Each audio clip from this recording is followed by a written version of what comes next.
questo video presentiamo alcune tecniche per miscelare fibre e colori. Queste lavorazioni hanno lo scopo meccanico di aprire i nostri materiali e prepararli così alla filatura, ma allo stesso tempo possono essere utili per creare effetti artistici e cromatici interessanti.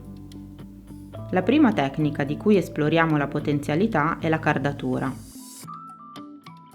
La cardatrice è uno strumento interessante per valorizzare il nostro assortimento di fibre. Una delle lavorazioni più semplici consiste semplicemente nel sovrapporre sul rullo della cardatrice colori diversi, uno strato dopo l'altro. Prepariamoci quindi i colori della miscela in quantità più o meno costante e in almeno 4 colori diversi. Iniziamo a disporre i primi ciuffi sul piatto della cardatrice, allineati e leggermente sovrapposti. Nella seconda passata dovremo procedere a disporre i colori in modo da sovrapporre in un punto colori alternati una passata dopo l'altra. Ricordiamo che nella cardatrice le fibre vanno inserite piuttosto aperte e in quantità abbastanza moderate, per evitare di rovinare gli ingranaggi o di avere masse di un solo colore o materiale che magari non sono omogenee con il resto del nostro progetto. Vediamo cosa succede estraendo il tappeto cardato dalla macchina.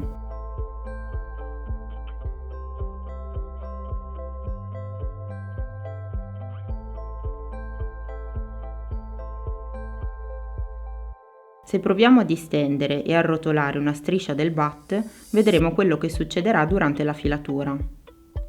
Si viene cioè a creare una sequenza di spirali di colore alternate, che gli anglofoni chiamano barber pole o lollipop, proprio perché ricordano l'andamento delle insegne dei barbieri di una volta o gli stecchi di alcuni lecca-lecca.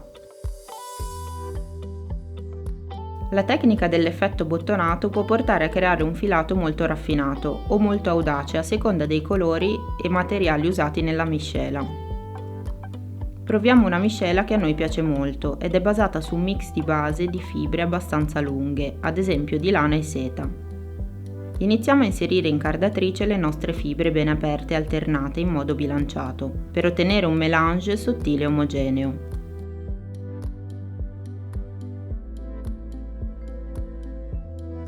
A questo punto iniziamo a inserire ad esempio dei residui di lavorazione della seta, che hanno la consistenza di piccoli batuffoli o pallini. Li distribuiamo in piccole quantità in tutta la larghezza del piano, accompagnandoli nella macchina con ciuffi di fibra lunga.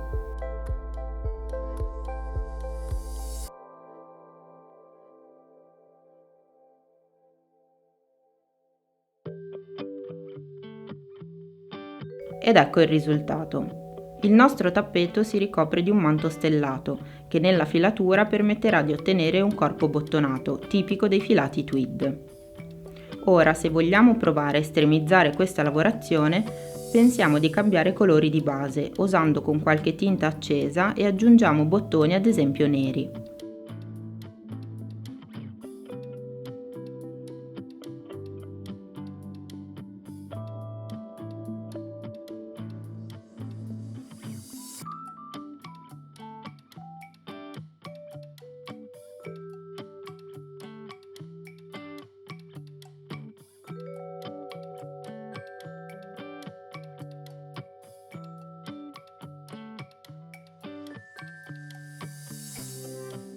Ecco come risulta il nostro tappeto cardato e soprattutto in che forma possiamo realizzare il nostro filato, chunky, morbido e un po' eccentrico. La prossima tecnica che vediamo è l'effetto gradienti. Abbiamo dato questo nome a un tipo di tappeto cardato in cui le strisce di colore si accostano in sfumature leggere e delicate. La progettazione dei colori prima della cardatura è fondamentale in questo caso. Quindi prendiamo ciuffi di fibre e li disponiamo in sequenza, decidendo come vogliamo che il colore si sviluppi nel filato finito. Per ottenere questo sviluppo cromatico dobbiamo distribuire le fibre in 3 bande di colore, facendo attenzione a sovrapporre in modo accurato i colori di transizione, in cui si formerà la sfumatura o gradiente. Nella filatura, poi, sarà sufficiente prepararsi una sequenza di porzioni di fibre miscelate da filare una dopo l'altra, ripetendo le sfumature come desiderato.